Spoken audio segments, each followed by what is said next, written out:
Quand est-ce que les mamans curieuses ont compris que la jeune maman les surpassait toutes? J'ai eu ma fille à 16 ans. Du coup, toutes les mamans du parc me regardent comme si je jouais à la poupée avec un vrai bébé. Pas d'exagération. Hier, une femme, Hélène, m'a carrément pris le sac goûté des mains pour vérifier si les morceaux étaient assez petits. Elle m'expliquait que les raisins ça étouffe, comme si je n'avais pas gardé cet enfant en vie depuis 8 ans. Les mamans du parc ont leur petit ordre tacite.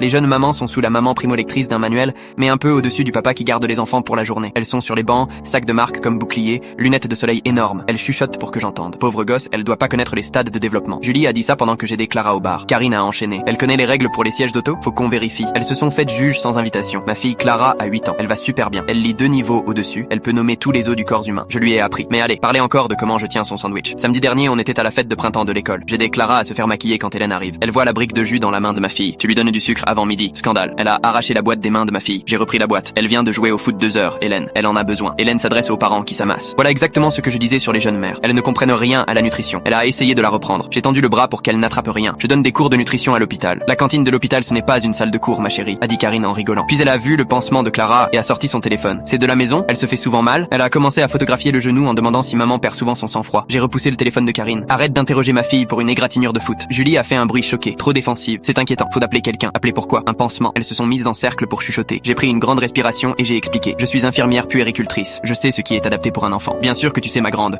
Et moi je suis astrophysicienne, a répliqué une autre. Hélène a alors vu le tatouage éphémère du maquillage sur le bras de Clara. Un tatouage? Elle a sorti des lingettes et a commencé à frotter le bras de ma fille jusqu'à le rendre rouge. Arrête, tu lui fais mal. J'ai saisi le poignet d'Hélène. Ne me touche pas. Au secours, la jeune mère attaque. Hélène criait en frottant toujours. Clara sanglotait. Toute la fête regardait. Quelqu'un a proposé d'appeler les services sociaux. Hélène brandissait la lingette tachée d'encre. J'ai tout noté. Le sucre, la négligence, maintenant la violence. Tu vas finir en prison. Clara respirait mal, le bras en feu à force de frotter. J'étais au bord de craquer quand une voix a tonné dans la cour. Mais qu'est-ce qui se passe ici? Le docteur Laurent, chef de pédiatrie du centre pédiatrique Saint-Luc, avançait avec sa petite fille oubliée derrière lui. Son visage était fermé en voyant un enfant en détresse. C'est elle qui fait mal à votre fille. Et je dis en même temps qu'Hélène hurlait que la jeune mère était violente. Le docteur Laurent a regardé Clara qui pleurait. Ensuite il m'a regardé. Attends, c'est toi Léa? Il a bousculé Hélène et s'est agenouillé pour examiner le bras. Qui a fait ça à ta fille? J'ai enlevé un tatouage, a dit fièrement Hélène. Cette mère instable a mis un tatouage sur sa fille. Instable. Le visage du docteur Laurent a changé. Tu veux dire Léa, notre infirmière formatrice senior, celle qui dirige le département d'éducation parentale à l'hôpital, celle qui reste après les heures pour aider et qui a publié des manuels sur la prise en charge pédiatrique? Le silence est tombé. La bouche d'Hélène s'est ouverte comme une fenêtre. Le docteur Laurent a enchaîné. Je te reconnais. Tu as échoué 2 fois au cours de sécurité nouveau-né de Léa. Elle t'a aidé à installer ton siège auto sans être payé. Il a regardé le bras rouge de Clara puis la foule. Tu viens d'agresser l'enfant de la chef du service formation de notre hôpital.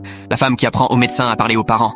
Elle a écrit 3 ouvrages sur les soins pédiatriques et tu frottais le bras de sa fille pour enlever un maquillage temporaire. Sa voix s'est élevée. C'est moi qui dois appeler les services